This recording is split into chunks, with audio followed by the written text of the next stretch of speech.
Welcome back. So, you gave us the sources, and we have a very clear assignment today. Very focused one. Yeah, exactly. To really dissect what might be the most defining blowout victory we've seen on the NFL calendar recently. We're talking, of course, about the Los Angeles Rams just absolutely dismantling the Tampa Bay Buccaneers 34-7 on Sunday night. Yeah, that scoreline doesn't even, I think, tell the full story of the dominance. No, it really doesn't. And our mission here is pretty straightforward. What does this level of dominance actually mean for the NFC playoff picture? Does this team under Sean McVay have that legitimate structure to win a second Super Bowl? And the big one. And the big one is Matthew Stafford finally putting together the MVP campaign that's, well, evaded him his whole career. Well, it's the perfect time to have this conversation because if you look across the entire league, reliability has been a complete ghost this year. Right. Finding a reliable Super Bowl favorite, it's been a mystery. Every single team we thought was elite has these visible, glaring flaws, turnovers, late-game collapses, you name it. It's defined the season. It really has. But the core idea that the sources are pointing to, and what we saw Sunday, is that the Rams might just be the exception. They might be the most complete team, at least in the NFC. I mean, that 34-7 score, it wasn't just a win. No, it was an execution. It was clear before the first quarter was even over how that game was going to go. Yeah. And that, I think, is what makes them so dangerous. Okay, let's unpack this then. Yeah. Because you hit on the crucial point. The speed of it all. This wasn't a slow grind. Not at all. It was a flash flood. The Rams jumped out to a 21-0 lead early in the second quarter. I mean, that tells you everything about their game plan. High-level offense, defensive ruthlessness, and Tampa Bay just had no answer. None. The first points were, classic Stafford to Adams in the red zone. But the real turning point, the moment the fight just seemed to go out of the Bucs, that came from the defense. Oh, we have to talk about that play. That pivotal defensive touchdown, because it was a perfect microcosm of the Bucs' whole night. It really was. So you have the Buccaneers tight end, Cade Otton. He's kind of juggling a pass. He seems to pull it in as he's going to his knees. But the Rams cornerback, Kobe Durant, is right there. Instantly. He just rips the ball out. And the ruling on the field, which was a little controversial, was that Otton never had full possession. So it's an interception. And Durant takes it 50 yards to the house. Yep. That pick six was so much more than 7 points, wasn't it? Oh, completely. That's the moment the mental game just shatters for Tampa Bay. I mean, you go from 14-0 down to 21-0 on a defensive turnover like that. The whole structure just collapses. Absolutely. It gave them this overwhelming momentum, and the offense could then just operate with, complete freedom. By halftime, it had ballooned to 31-7. The sources were really clear that Stafford was in a, quote, torrid stretch, just carving up that secondary. And that offensive flow, that brings us right to Matthew Stafford. Yeah. Because this performance, it did more than just pad his stats.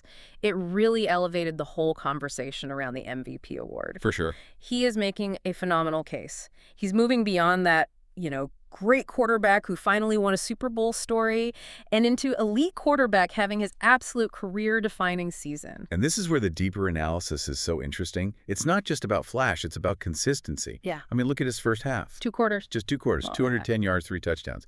That's, top-tier production. Uh-huh.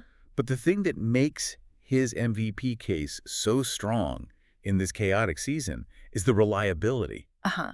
Stafford hasn't thrown an interception since the 3rd game of the season. That is just an insane stat. It's unbelievable. In a league where other contenders are defined by these reckless turnovers, Stafford has become this, boring but brilliant anomaly. He's the foundation of safety for that team. That's a great way to put it. And it's truly remarkable, especially when you think about the sheer volume he throws in McVay's system. But okay, let me push back on this MVP thing for a second. Go for it. Because the sources are also pretty quick to point out how crucial his supporting cast is. I mean, you've got the excellence of Devontae Adams and Puka Nacua. Is this Stafford maximizing elite talent, or is he really carrying the offense? That's a really important question. The assessment seems to be that the passing game is so efficient because of those two guys. Right. They force defenses to dedicate so much attention that it just opens everything else up.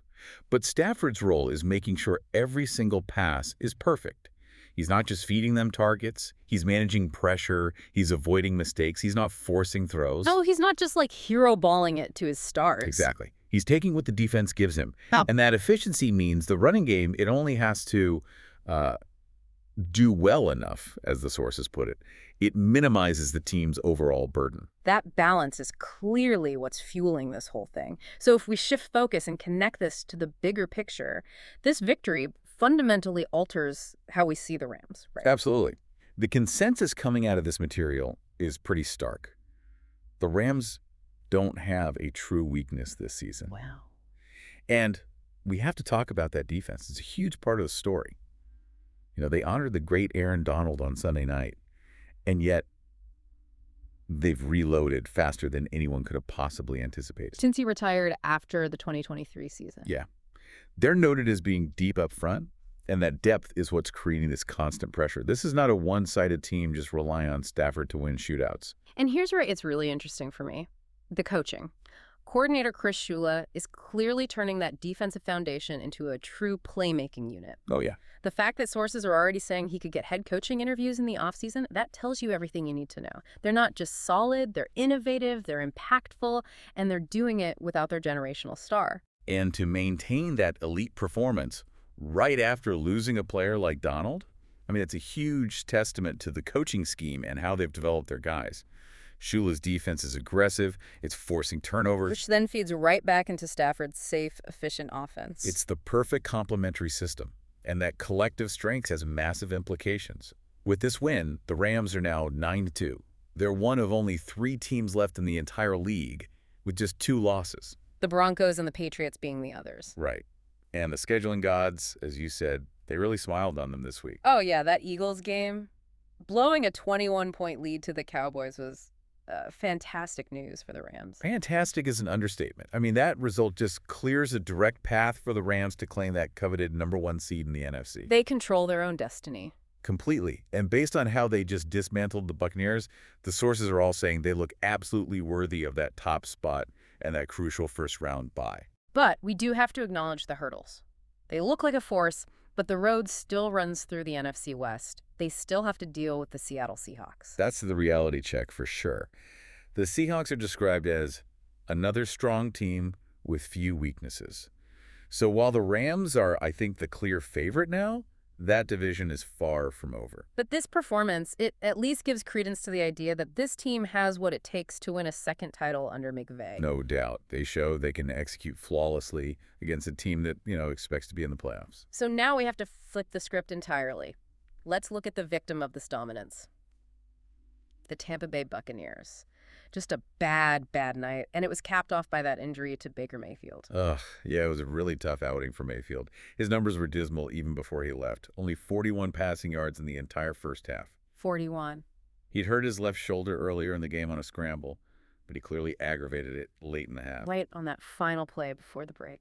Exactly. They got aggressive. They tried a desperation Hail Mary on 4th and 24. And on the throw, he just went down in obvious pain, holding that shoulder.